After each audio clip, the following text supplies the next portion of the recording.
you want me to launch in, or do you have anything to say first? No. Oh. Well, I'm very grateful for everyone for showing up. It really means a lot. It's just crazy to see faces from all parts of my life. And grateful to Mary Cotton and Nick and Noah and Julio who set us up tonight. Just Newtonville Books.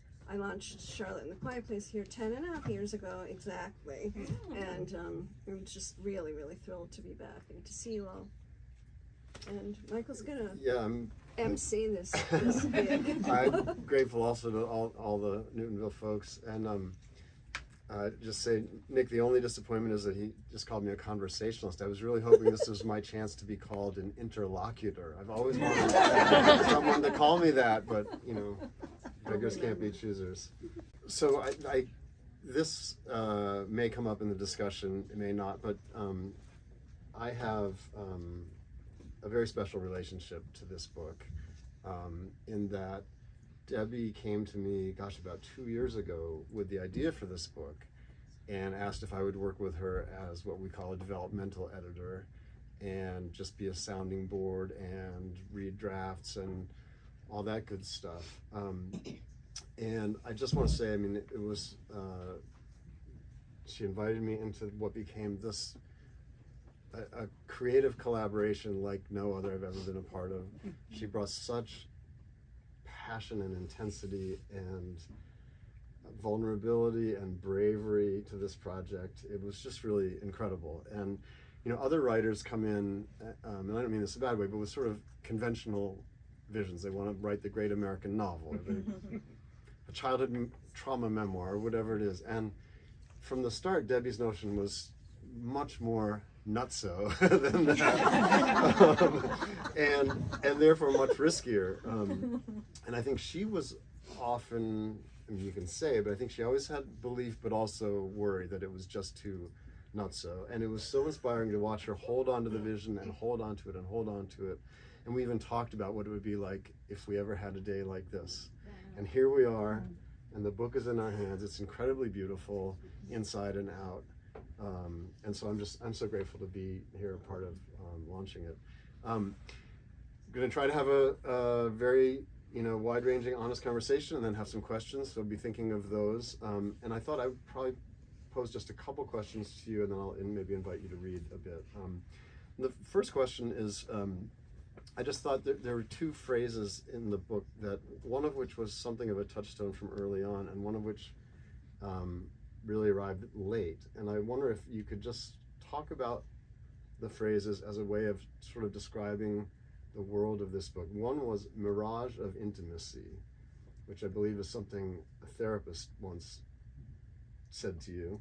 And then the other is the title, Escape Velocity, which is, I mean, I'm biased. I think it's just the perfect title, but it wasn't a phrase that you really were, I'm not sure, thinking about so much until late on in the process. So maybe you can just talk about those two phrases as how they sort of encompass some of the themes and ideas that are in the book.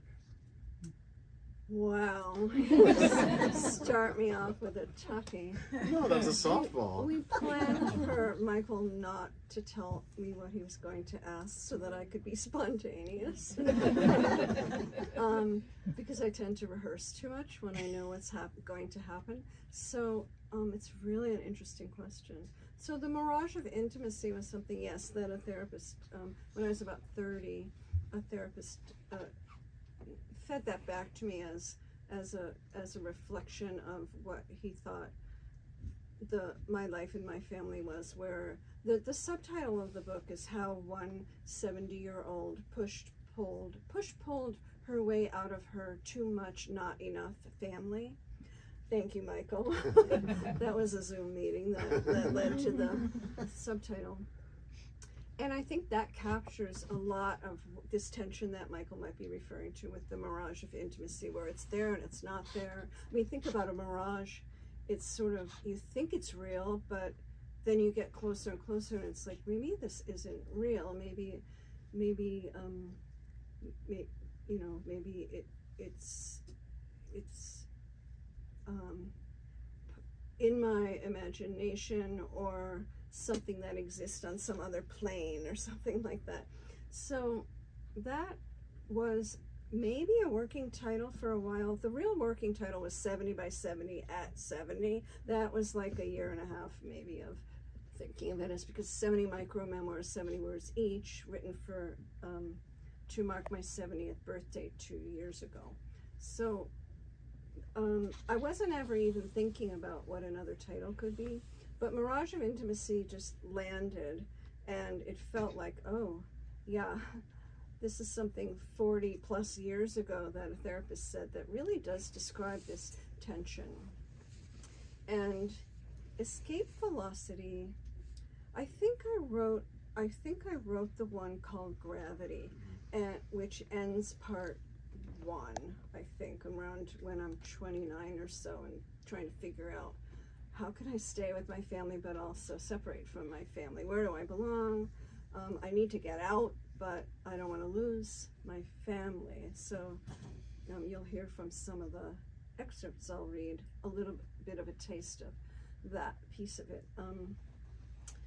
But in that micro called Gravity, I talk about wanting to escape the gravitational pull, or struggling with the gravitational pull of my family. So I think I just did, honestly, an AI inquiry, or whatever, what's it, like, question, asking perplexity.ai, and I just said, I'm writing this memoir, and it has to do with family and enmeshment, and I'm thinking that there's something to do with gravitational pull, and I'm thinking that there's something to do with getting, what that would mean to get out of a family and find my own separate self, which is kind of the theme in the book. And it generated this whole long list, and Escape Velocity was on that list. So it was not from my mind, but it just said, that's it. The second I saw it, I knew that was it. But then I looked it up, what it actually means in physics, and if there's any physicists in here, forgive me. But it has to do with the force with which one object, the speed actually with which one object needs to attain to escape gravity. So when a rocket lifts off a launch pad, it has to have a certain speed and a certain momentum to actually break the Earth's atmosphere. It's pretty simple, and it doesn't require any fancy stuff. It's big speed and momentum, and I sort of put in my own word of persistence for my journey.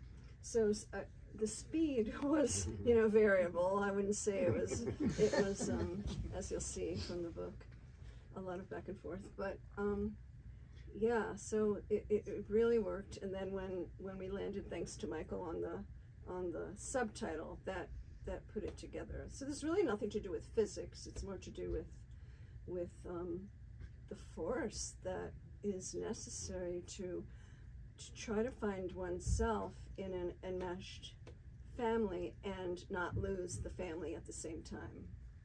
I thought that was so, when you sort of hit upon that, it was so helpful, because as you'll hear when Debbie reads, and if when you read the book, you'll see, we all have specific family experiences. Yours was a particularly intense one. Not everybody shares being in such an enmeshed and psychologically maybe difficult or problematic family, but I think we all do share the experience of wanting or needing some degree of, separation, individuation, self-actualization, and then the question is, do you leave the family behind? Can you keep it? Whatever. So those are the parts of the book that use the specificity for universality, which is, of course, such a great goal for any good book. And I realize I'm glad you talked about just the basic premise of 70 micro-memoirs, 70 words each for being 70. I'm so close to this, I forget that not everybody necessarily knows, exactly what the premise was. And maybe that will lead into one other question, which is, when you came to me, I think you were sort of conceiving of it more as like a literary challenge, or almost a lark, like, oh, can I write these things in 70 words, and wouldn't that be fun? And I think you weren't thinking of it as a memoir, and I thought you may not even have given yourself permission to think that you, quote unquote, deserved to write a memoir, or that your life, whatever. You could dispute that, I don't know. So you may think this is another trick question. It's not. But I'm curious, before we talk more about what the book is, I think you had some very strong ideas about, as you then developed this, moved more towards this, very clear ideas about what you didn't want the book to be and what you resisted it becoming. And there were times when I would sometimes nudge you towards something and you'd say, no, we can't do that because I don't want to write a blank, or I don't want this to be like such and such. Can you talk about some of that, which is of course a way of actually talking about what you wanted it to be? Yeah, it was a very, very complicated process in some ways, because I wouldn't say lark, but it was more like maybe an experiment. We talked very early on about, it being, the idea of it being potentially a gimmick. And if the substance of the work didn't hold up, then it would be perceived as a gimmick, and it would just be 70 pieces of 70 words each that might have some inherent interest one by one. And I wasn't thinking at all of creating a through line. I didn't want to. I didn't want to tell my story. I didn't want to talk about my family. I didn't want to dredge up my therapy experiences. I was kind of done with that, and so yeah, I didn't want to write a book about an enmeshed family. Oops. I just wanted to write like fun scenes from my life. Like I did this scene and that scene, and I mean, I've had a very interesting life. I've traveled. I'm interested in a bunch of different things, and so I thought, well, that could be interesting. And it really was Michael seeing the subtext of a lot of what I was writing, and maybe as I began to send him like massive lists of what about this, and then it was, I think he went away for about a month.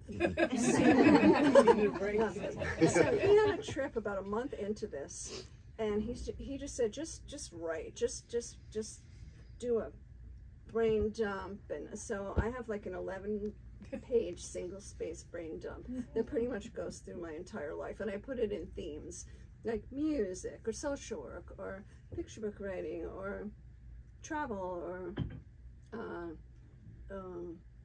I've been I have a list of jobs I could name and stuff, so that was one theme. But I didn't want to be heavy. I didn't want a trauma memoir, and because everybody writes a trauma memoir, and I also wanted it to reflect the 70 piece, to arrive at the 70-year-old self that I am now, and show, or somehow be that came later too, but just to have it be something that has an ending or something, where it's not just random snippets arranged. There are a lot of collections of micro-memoirs, not a lot, but a few, where the micro-memoirs are not linked. And so I knew I was doing something that no one had done before. There are people who write micro-memoirs that have recurrent themes, but that have been previously published, let's say, a bunch of different places. So that was an opportunity too. And your question was like, what I didn't want to write. I think so I kind of went digging down into the depths. I read my diaries again. The summer of 2024, I never wanted to look at that stuff again. In terms of like, what's my life story? It's like, oi, I know, and I don't want to go back there. And then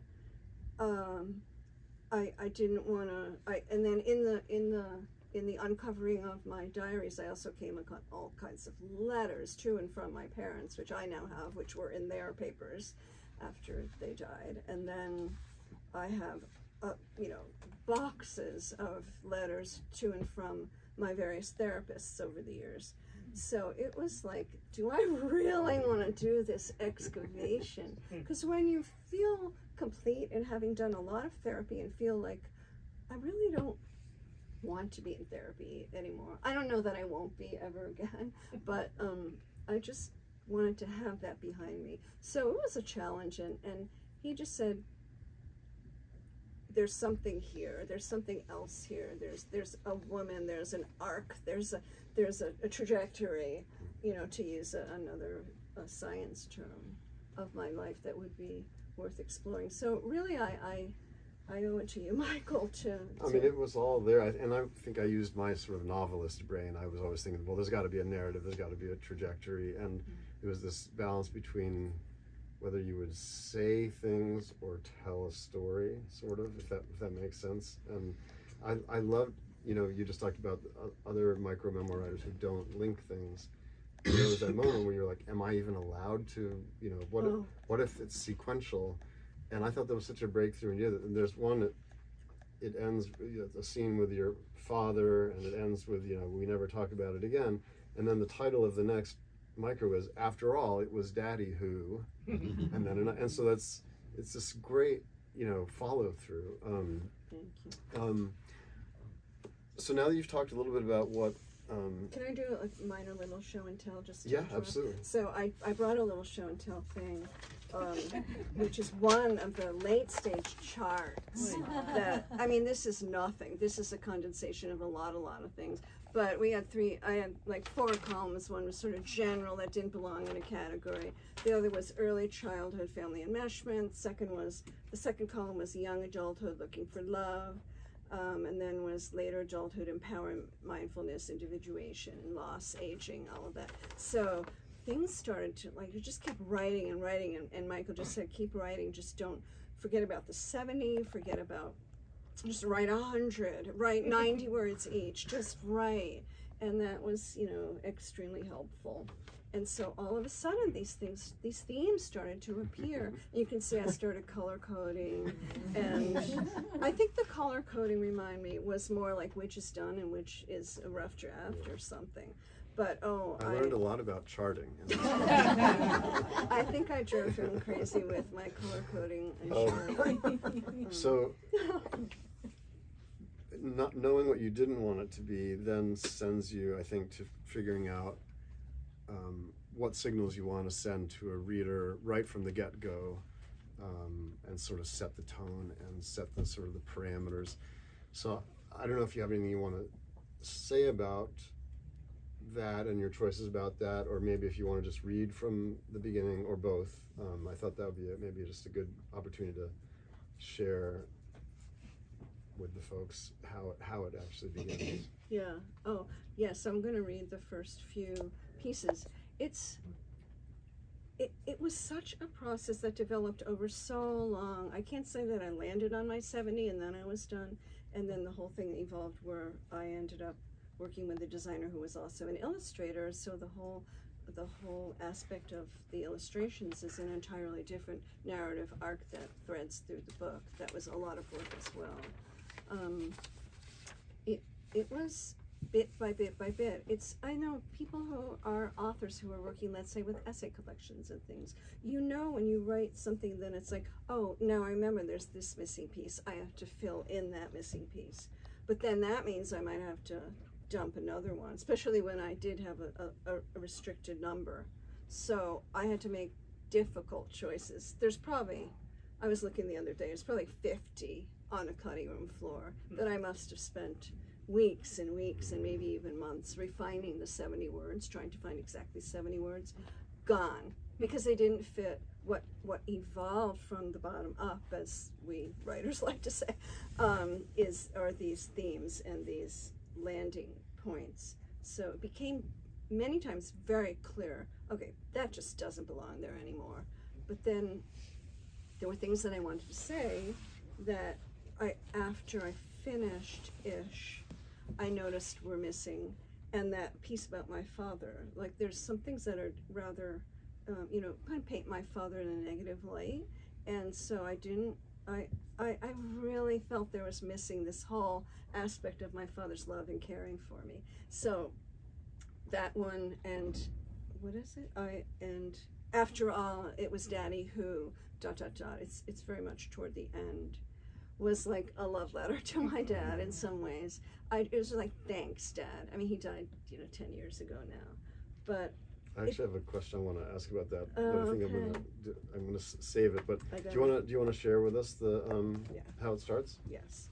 So I don't know if all of you have seen the book yet. I'll try to maybe hold up the book so you can see You're the such a picture illustration. book writer. I know. That's I how- thought when you're about it. reading to kids, right? I know. This is not for children. But it's so I have a two-part prologue, and the first one is called "Is This 70?" I could have sworn I left the lights on, but our house is oddly dark. I unlock the door, flip the hallway switch. Surprise!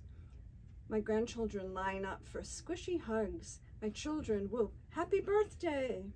Dear friends circle round, and my bearded, dapper husband, iPhone in hand, records it all. Potluck extravaganza, homemade songs, keepsake slideshow. I drink in loving toasts and tributes to a life well lived, my life. Then the next one has two cupcakes, one with a candle. February 27th, 2024. None of that is true. Not the house, nor my fantasy cast of characters, nor the surprise. The reality? Still restaurant phobic post-COVID, I cancel my annual birthday bash with my beloved posse of writers, musicians, therapists. Instead, on a shockingly spring-like day, an impromptu picnic with one old friend.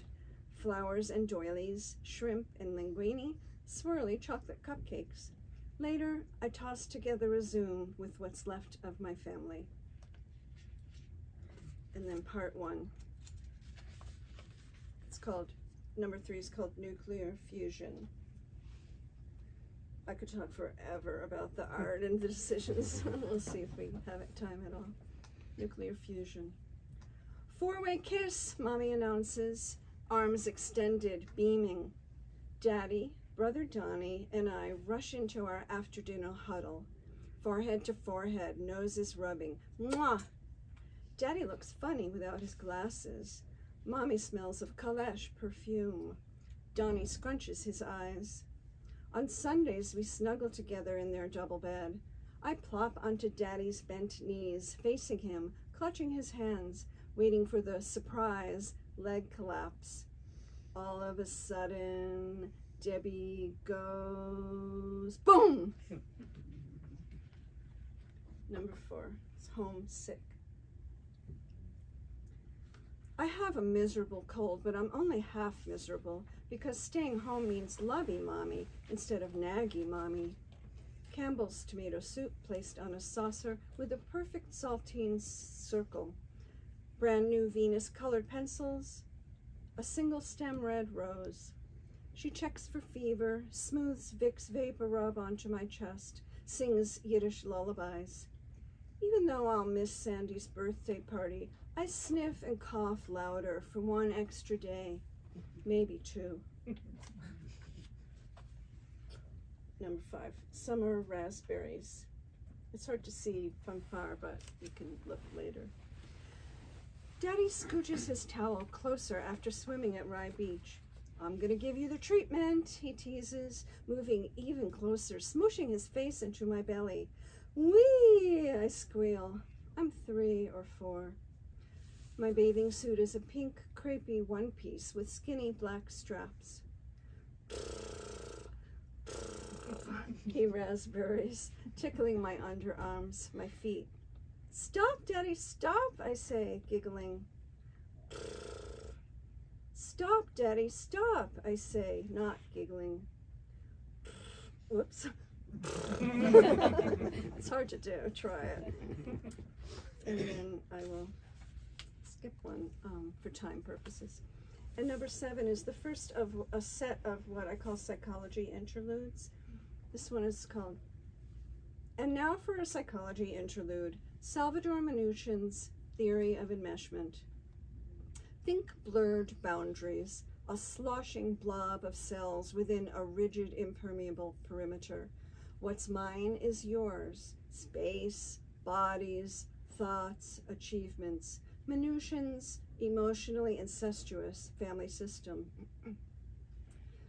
thick in the ether of my childhood, inhaled from Jewish grandparents who fled Tsarist Russia seeking safety, an implicit mandate. We have everything you need. You're surrounded with love. Stay close, stay loyal, and we survive.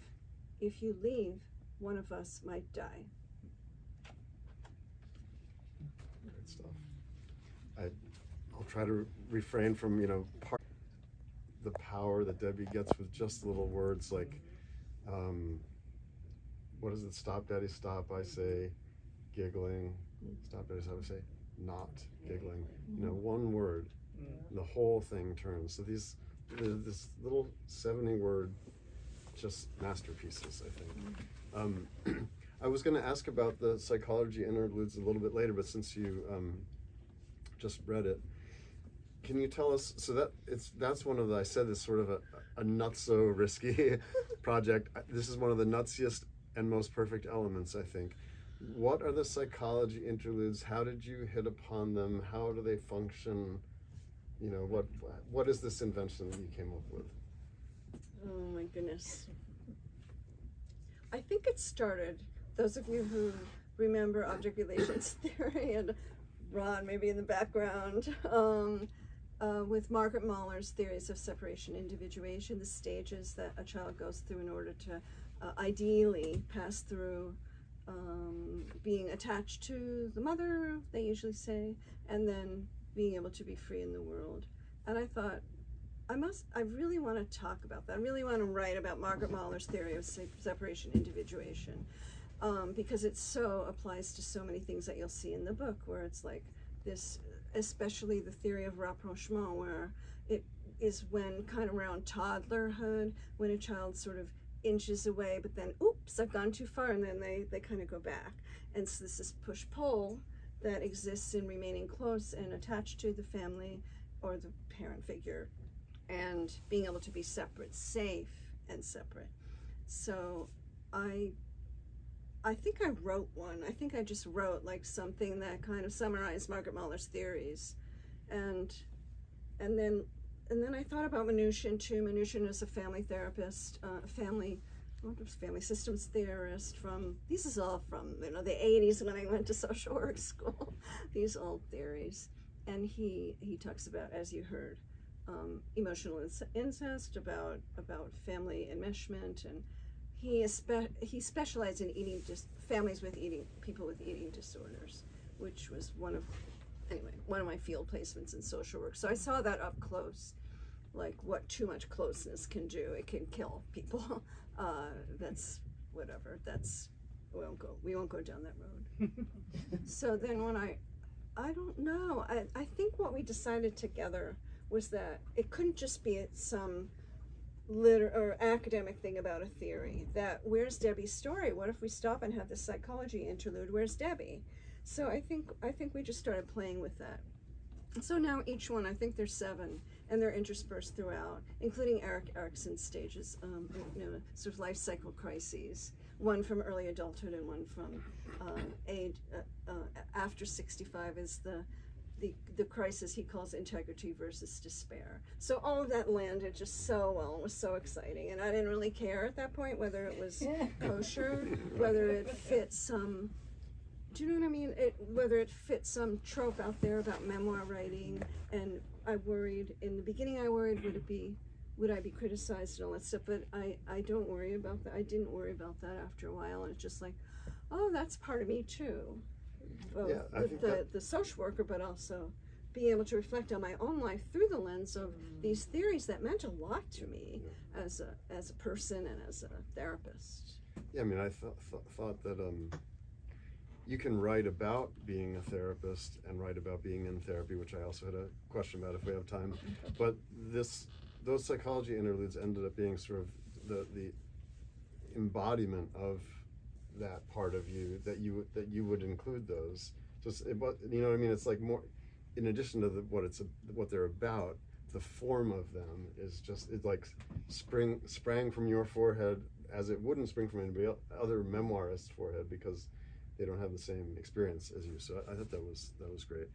And thinking of the Erickson after 65 stage, and the question of, you know, was it okay to be me? To have been me or to be me? Yeah. He cried, I cried. Yeah, it was a moment. We were on Zoom a lot. That's how we communicated. So I'm thinking about you writing this at 70 or as a post 70 person. When we were thinking about looking for publishers at one point, a number of publishers had sort of rubrics for they like to publish marginalized writers or disenfranchised writers or people whose voices don't typically, you know, that kind of thing.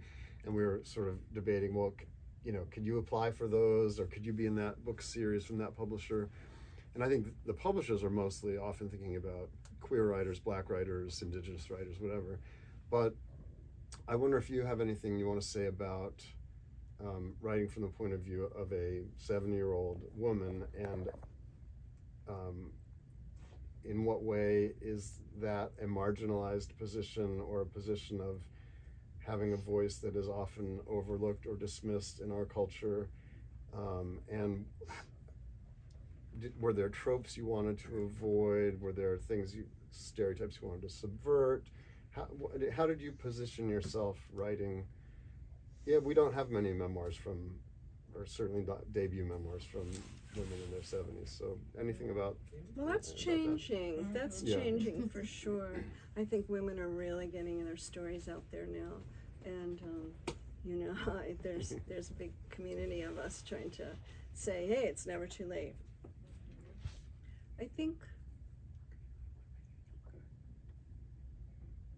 there's a perspective that I felt I have on my own life that I thought other people could relate to. That's one thing. I certainly know people who've been through many of the same things I have, and just trying to figure out who they are. But being single, never married, no kids, I mean, that's a marginalized-ish group. And there's a lot of stigma to that. It's like, what's the matter with you? Aren't you capable of having an intimate relationship? And I've, in my life and therapy, had to come to terms with that. Just, okay, that is my story. I will never have a biological child, and I don't know if I'll ever be married. It's not something I, you know, think like, anyway, that's a whole separate line. But you have to come to terms with the reality, like, this is my present life. So I was like, I'm not ashamed. I'm not ashamed of that. It's like I've lived. Barbara just made like a face that makes me want to cry.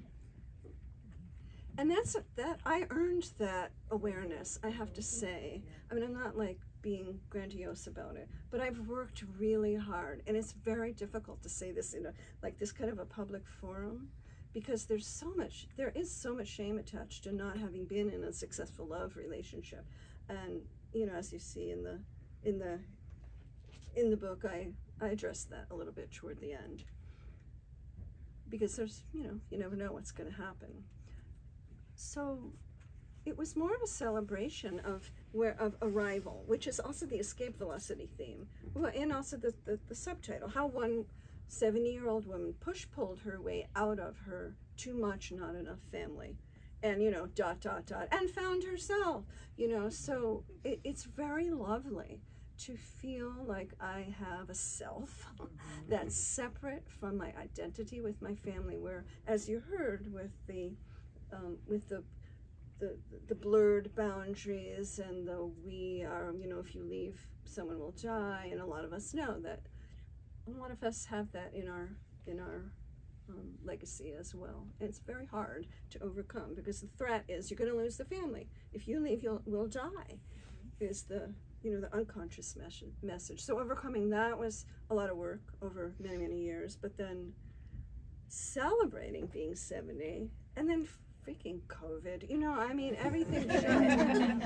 You know, it was like, wait a minute, I want to go out and play, and I have to stay inside, and that was hard. My neighbors, we share the house, and we survived COVID together. So yeah, I think other women are writing about it, other women. So Sari Botten, raise your hand if you've heard of Sari Botten's Oldster magazine. check it out, because she is curating a ton of stuff from all kinds of sources about mostly women, but also men. Michael recently had a Memoirland author questionnaire about his book, Place Envy, which you have to buy. It's amazing. And I sent her early on, I've written about this, it was published on Brevity Blog, I think. I sent her early on an inquiry just saying, hey, I'm writing this cool thing with 70 micro-memoirs of 70 words each. Do you have any suggestions for small publishers or indie houses that might be open to this kind of odd thing? Because it's only 4,900 words. That's 20 double-spaced pages. I mean, it's, you know, it's like, is it a book or is it a long essay or what is it? And I always envisioned it as a book with these spacing pages. So I sent this to Sari Botton. This was March, almost exactly 2 years ago. No, 1 year ago, sorry. And she said, well, I'll have to think about it, but in the meantime, do you want to submit some? And I'll put them up on the Ulster magazine, and maybe that'll help. Well, within a week, I put up 10 excerpts, and she loved them, and it got 59,000 views within a week, and like 400 comments. I mean, which is a lot for her. I think it's like one of the, I feel like I'm bragging, but it's one of the top 10 still. Well, so, but the point is, so it's one of the top 10 still on Ulster magazine. So at that moment, I mean, I know I touched a chord, so I am not alone out there. There's so many women, married or unmarried, who are just like trying to find, you know, how do we face our old age, whether we're alone or not. Well, that's a great segue. Maybe I'm looking at the time also. What time is it? 7:45. Oh, okay. I mean, I have a ton of other questions, but since you were talking about not being ashamed of being single and not having biological children and all that, and then the ways you've looked for and stopped looking for, maybe start again looking for companionship. Do you want to read some from that part of the book? Yes. Because I think it's fun, and it's not just fun. It's a little lighter. Yeah. And these four excerpts were up on the Ulster magazine, and so it's the coolest thing when you're a writer and you're sitting at your desk and Zooming with someone beautiful in the world like Michael, and then all of a sudden there's like an audience, and you never know if there's going to be an audience. I mean, everyone knows here who's writing and trying to get published. So this is the beginning of part 3, which is starting around when I'm sort of late 40s, early 50s-ish. It's called Open Space. This is it's hard to see. It's a remote control for, you'll see. My full-size mattress dies. Saggy, lumpy, impossible. I order a queen-size sleep number, his and hers airbags, his and hers remotes. Night 1, I plummet into a center trench. You need a partner's countervailing weight, the phone rep says. But the salesman promised, we call you the hopefuls. I'll send a single bag, this happened, it's true. I'll send a single bag replacement. You can upgrade anytime. And the second remote, keep it for now, she says, just in case, we both chirp. That actually came from a coupling column I did in the Boston Globe in 2009, so it's a distillation of a previously published piece. I cheated. This is called, it's a series of 3. This is 3 blind dates, see how I run. And you see the coffee mug. Mark, the hairy Politico. Kickstand Cafe, Arlington. White ponytail, divorced, politically active, jazz musician, potential. In a monologue, he reveals his sister's hysterectomy, father's phlebitis, lackadaisical co-workers, socialist leanings. He finally asks, you're a therapist and a writer. What do you write? I begin. He interrupts. I go pee, ponder my options. Give him a chance. When I return, he still rambles. I have to leave, I lie. He says, let's do this again sometime. Second date. This is 3 Blind Dates, see how I run. Anthony the Close Walker, you can hopefully see the illustration. Fresh Pond. Divorced songwriter, sweaty hug. Margarita, his chihuahua, yips. As we walk, his bristling arm hairs tickle. I edge away, he edges toward. We rest on a bench. His thigh grazes mine. Give him a chance. He confesses he's 5 years older than his profile, 60 to my 50. Margarita pees on my brand new capris. Sorry, I've gotta go, I say. Anthony calls out, let's do this again sometime. And then I hope you can see the illustration. Third date. So incredible stuff. Oh, I want to talk about Anna, the illustrator, so much, but we probably don't have time. Lawrence the Sincere Depressive. Starbucks. Lanky health administrator, meditator, chinos, checkered shirt. His gastrointestinal history, 3 ex-wives. Asks no questions. Give him a chance. We touch on depression and death, diverticulitis and diarrhea. After an hour, he says, let's evaluate our date. I say I need time to digest it. My best in ages, he says. I decline a second date, but I gotta keep to I can't add words. I decline a second date, but earn his endorsement. Your future partner's a lucky guy. I quit dating. So good. And I would like to apologize.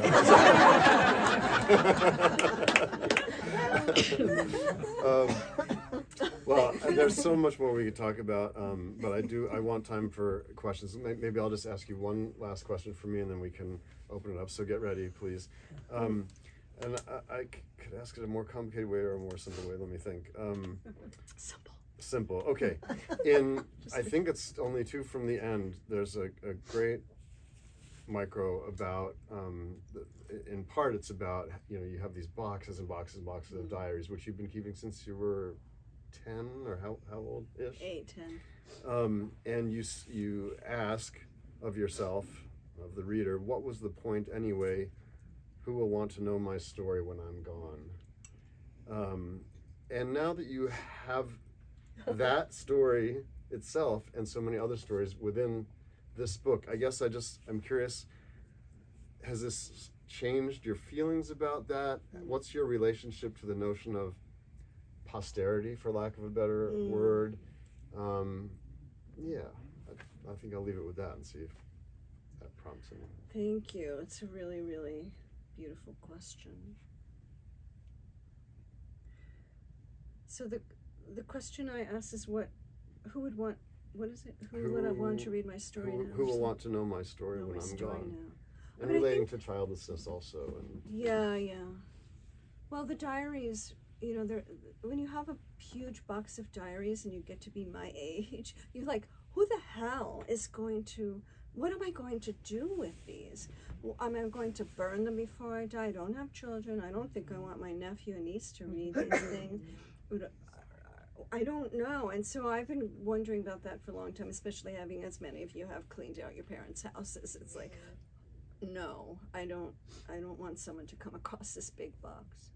But also, what do they say? I mean, what do these stories that I, dredged up again the summer of 2024 and reread so many things, what do they actually say? What is it? Does it all that introspection, does it have any meaning at all? So being able to ask that question, I think we were going to end the book on that line for a while. What is it? I still don't remember. Who will want to know my story when I'm gone? Yeah. I mean, and really, I don't have any claim to posterity. I don't, have any promise that I have any answers that anybody hasn't already answered, like somehow some new view. It's just little me and my little story, and there's just something about, well, I got to look back. I survived that process. I had, such an incredible partner to do it with me. I if I haven't said this already, I never ever would have stuck with this or done it if Michael hadn't just been there as my anchor. If you get the book, read the acknowledgement, which, by the way, the acknowledgement, just Michael's, is 70 words. It's exactly. That was my little surprise for Michael. Because we were all about, and all along, like, this is 70. He was like, this is 72, this is 68, this is 70, woo, you know, and then whatever. So, I don't know. It's like I don't really even care. Like, someone might relate to my story, which is so amazing, and clearly because of the Oldster magazine, I think, and you know, you all and my friends and people who've read it already, and my endorsers, who are an amazing group of people. I asked for endorsements, and you don't know what to expect. They're like, oh, she pulled off 70 by 70, isn't that cool? Was my worst self, sort of critical self, thinking, oh, that's what they're going to say. They're going to go in on the gimmick, which was a fear very, very early along. But it was, they didn't. People saw that, and that it has some universal stuff about, you know, just like how do we, all of us who are just searching for where do we belong? How do we have a sense of self? Do we get to celebrate ourselves? Do we love ourselves? Oh my goodness, wouldn't that be amazing? And you know, there's a sense of history, there's a sense of accomplishment, there's a sense of just achievement for myself, which I never, if I didn't say this before, I think I never wanted to write a memoir. I really, really didn't. And so I think I wrote one. I think, no, I mean, I guess it's not really for me to say, but I mean, you know, you may not have solved the problem of the actual diaries in the boxes or whatnot, but even in posing that existential question, what's the point? Who's going to be interested? Has my life been worth reflecting on? What does it add up to? In the posing of that question, you have answered it because the story you told is of absolute compelling interest to so many people. And now you have this, and it's beautiful. Yeah. And I want to congratulate you. And I really do hope some folks have questions for Debbie. Oh, am I supposed to call? Yeah, unless you want me to. Okay, Suzanne, then Phyllis. Congratulations, Debbie. Thank you. The illustrations are so revealing, so important to the message, I think. Would you like to say a little bit about your collaboration with Anna Hall? Yes, I have written about it. If you go to my website, you can see all the links to all the stuff I published about the process of putting this book together. But Anna Hall, it was a total serendipitous thing.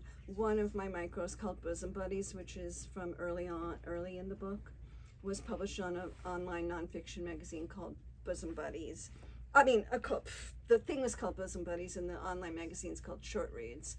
And each Wednesday they publish one with these beautiful, you know it, Trudy, these beautiful illustrations, digital illustrations by Anna Hall. So I loved the one she did for my micro, so I wrote her, you know, I found her email and I wrote her a note. And we got to communicating, and I said, wouldn't it be amazing, just this crazy, wouldn't it be amazing if, you know, you could do illustrations for my entire book? And I just thought, ha, you know, I'll never be able to afford that at all. And so I just got into the idea. We stuck with it. As I wrote in this essay a couple weeks ago, she sent me like tiers of what would cost with no illustrations, because she's a book designer too, for people who want to self-publish. At that point I thought, oh, gee, I think this might be the way to go. And maybe she could use just maybe occasional illustrations here and there. But then when she showed me some samples of a couple, the samples that I won't go into it, but that became an entirely different, amazing collaboration from October of last year until, you know, a few weeks ago, where we talked about every single micro. We talked about what the art might look like. She made decisions on her own. I made some suggestions. We Zoomed a lot again. And it was just amazing because she's very, very thoughtful. And I think some of the ideas were mine, some were hers, and some were like a combination where we would just talk through, no, this won't work, no, that won't work, what about this, what about that? And it was extremely exciting, and I'm very happy with the result. I was very kind of nervous because we are under so much pressure to do this crazy idea that I wanted it to publish on my birthday, February 27th. So, down to the wire. And we did it. thanks for asking. Phyllis. Well, I was thinking when I heard about the book that I missed your readings when you did public readings, but you did those public readings out of your diaries. Oh yeah, Right? yeah. Mortified. Mortified, that's it. Yeah. So I was thinking about that, like, wow, she's so brave to get up there. My diaries, I have a shoebox full of diaries, and I haven't even read them in a long time. I certainly never wrote them for anybody to read. I'm afraid to read them. Right, Because they're I just so get full that. of teenage nothing, you know? And your life was probably more complex, or because you moved around, and I think our relationships with our families were probably different. But I'm just thinking, I just like to read. I just haven't taken the time. I like to read them over just to say, oh wow, I'd forgotten about that, and wow, I'd forgotten about that. I certainly wouldn't think about my niece and nephew ever reading them. So I mean, I don't think you need to have an audience for them. I think they're just for yourself. Yeah. Just to reminisce, or to say, oh my God, I can't believe I was ever like that. You know what I mean? Right. You have to be brave. Oh to my do God, I it. can't believe I'm still like that. That's a But horrible. standing up in a place with probably a lot more people than this, I would imagine, and reading from your diaries, I'm really kind of sorry I missed that. I Right. think There's that's do really people know about Mortified? the height of bravery, really. It's a comedy show where people, so audition to do some a curated reading. I mean, so you don't make it up, but they help you find like a little scene, a little sequence. And I did that for a long time, and starting in 2006, and that was really fun because I had enough distance. You have to have enough distance to share and know that there's some universal application. And boy, do you get that feedback at Mortified because Yeah. reading some of the things that I read, at that time I was much more kind of like private and ashamed about things, and then to have a whole nightclub of people laughing, it was very, very healing. That one landed on the cutting room floor. I had a whole micro about Mortified and letting go of shame, and thank you for raising that because maybe I'll publish all the That'll be an cutting Seems room. like you kind of related. Any other? I know we're running long. Barbara. So I was just gonna take, this isn't why I raised my hand, but I too have boxes and boxes and boxes, but I go up to age like 30 or 35 of writings. And I do have kids, and my attitude very much is, you can read them, or you can destroy them when I'm dead. Because I do feel like they were for me, and I also don't have the guts to read them. I think it would be too traumatic, actually. But what I wanted to ask is this issue of having everything by 70, and whether, and maybe this is more a question for you, Michael. Is it so arbitrary that you may have not included things because it didn't make it threw off your 70 notion, or did you put things in because I'm just kind of, it feels so arbitrary to have everything in this 70 package as opposed to substance or what you thought was, particularly good. So I'm kind of curious about that choice. It's any memoir, you have to make choices about what you share and what you focus on. One of my favorite quotes is, fiction is the art of invention and nonfiction is the art of selection. And so when you have a massive amount of material to draw from, you have to make choices. You have to make choices, period. And that's the art, that's the craft of writing memoir. And because I had this 70 thing, it could have been 75, it could have been whatever. It is arbitrary in some ways, but it helped me so much to have this external structure to a piece that had many, many moving parts, but I always knew what the external structure was going to be. So I pushed toward it all the time, and it spoke back to me, if you know what I mean, because that, especially toward the end, where this has to go, because this new one, or I'm going to I resurrected a couple that were on the cutting room floor because all of a sudden I saw, there's a missing piece to the narrative arc that I've built about this woman who is able to, grow out of her enmeshed family.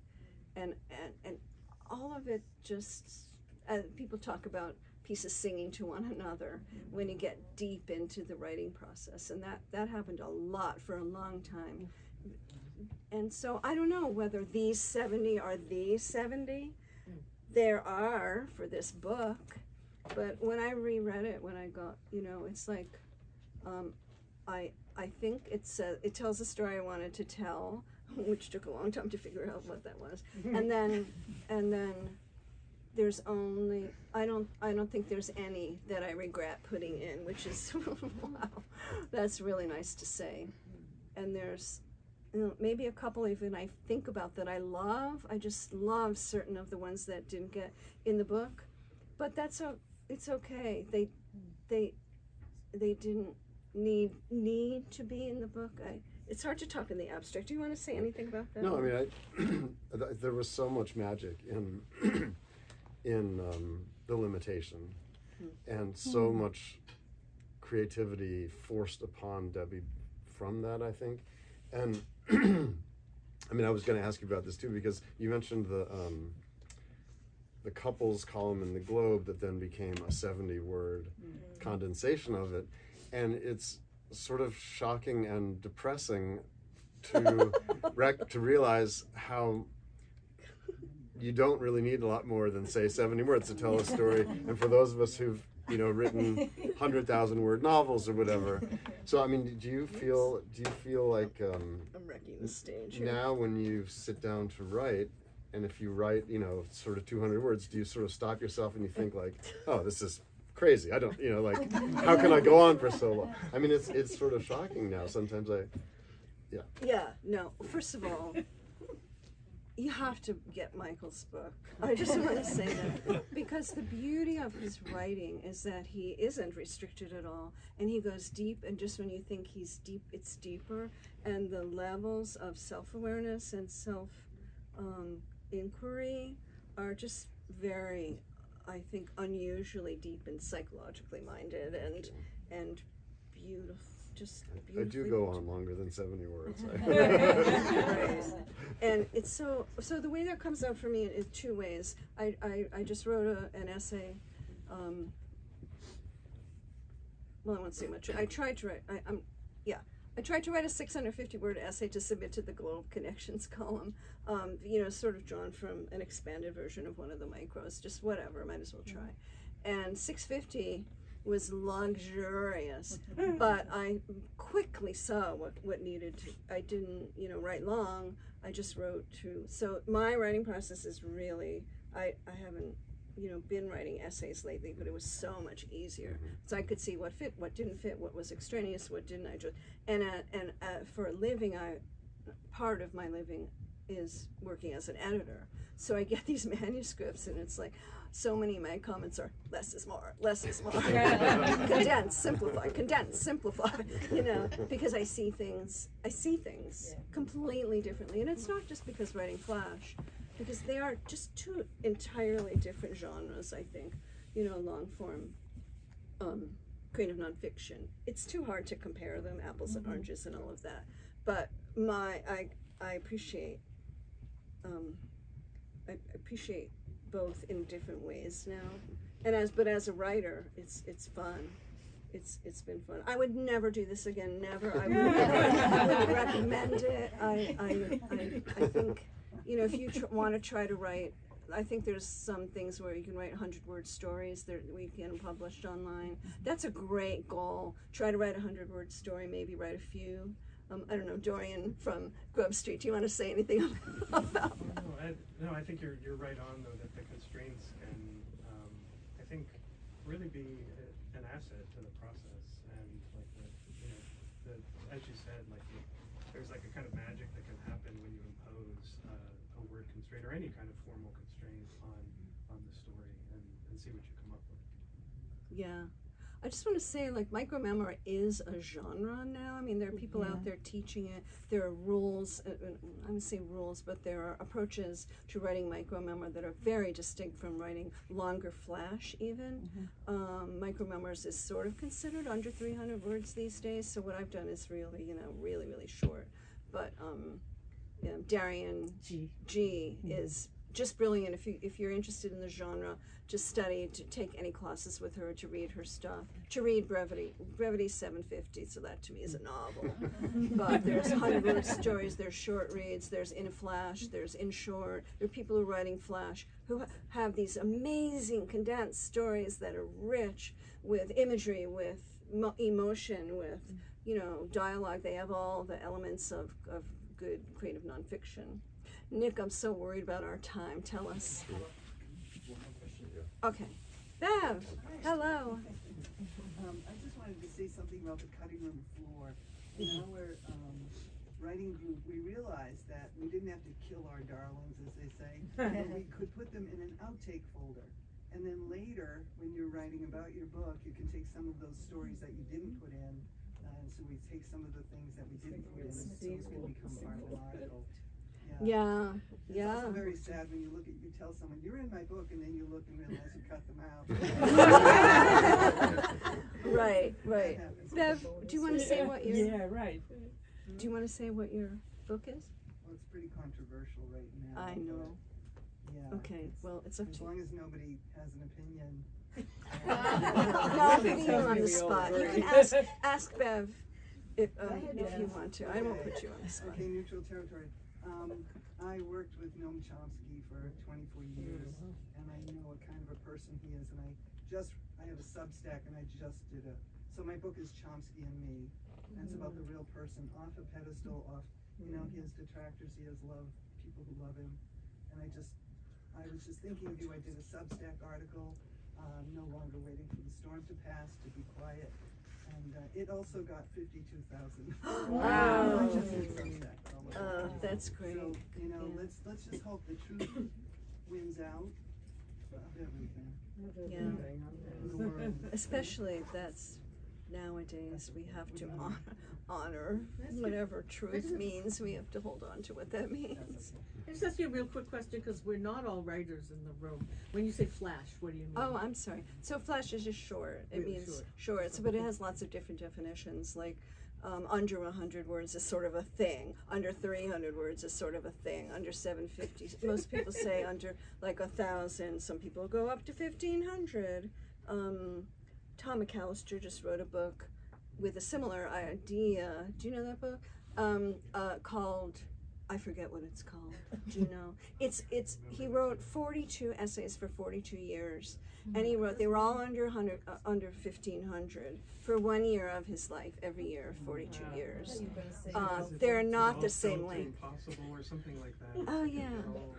Sorry, I don't have it exactly right, but it's Yeah, me something like neither. It all felt impossible, or it all That's seemed it. I impossible. think that's it. So people are doing really fun, really experimental things out there with form and with length, and I'm excited to be among the people who are talking about it and sharing it and hopefully teaching it soon. And I love it. I feel like I found my thing. I just want to say, I know we want to eat and sign and party, but Michael, I haven't prepared anything, but I just want to say thank you for, I envisioned this a long time ago. Me too. Oh. And if you read you know what, do you mind if I read? I'm going to read this, because I love Michael. We could end it on you, not No, I'm going to end it on, this is my 70-word. So this is what I would say, but it's better written than me talking now. It's the last acknowledgement. Finally, I'm going to cry.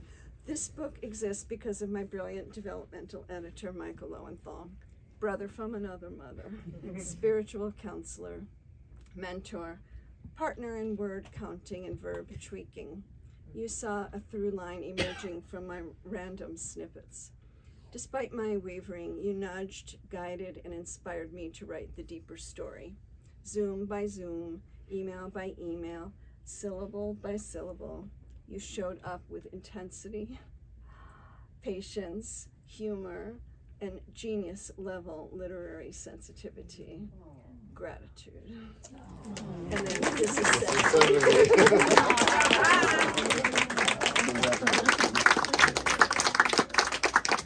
Thanks, Newtonville. Thanks all of you for being here. I know Debbie wants to sign some books and Michael too. talk to you all.